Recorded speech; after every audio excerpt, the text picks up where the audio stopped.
for this little owl. He's actually a bird specialist hunter himself. Gosh. Now the Andean condor is a type of vulture, and she feeds like many of her kind by reaching deep inside dead animals to get to all the soft juicy bits that are inside.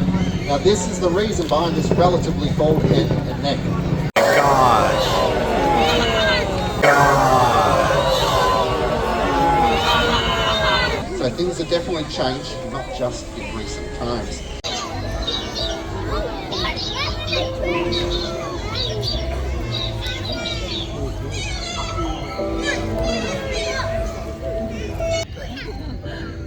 Wow.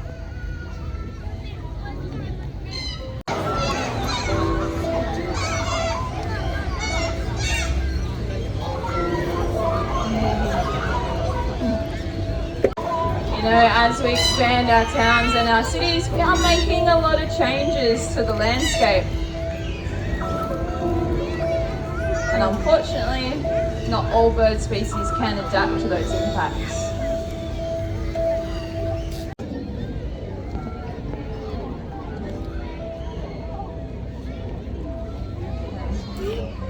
Many birds.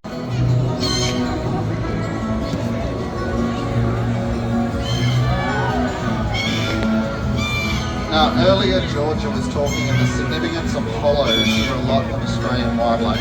But for a tree to produce a hollow for a bird of this size, we're looking at...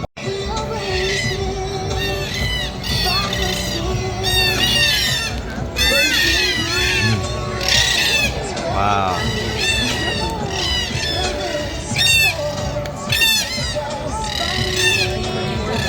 Well, thanks so much for coming down to join us, everybody. It's the best show I've ever seen. This is crazy.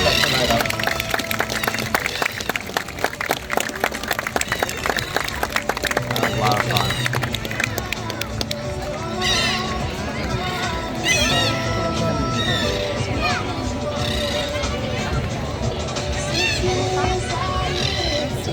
I can honestly say this is the coolest amphitheater I've ever seen in the whole world. It's not just the city, which the city alone would be amazing. It's not just watching the sailboats and all the boats out in the harbor. It's not just watching the birds, but the crowd too, and just being immersed in the environment is unreal. This is like the craziest dream, and I think the come down from this is gonna be hard.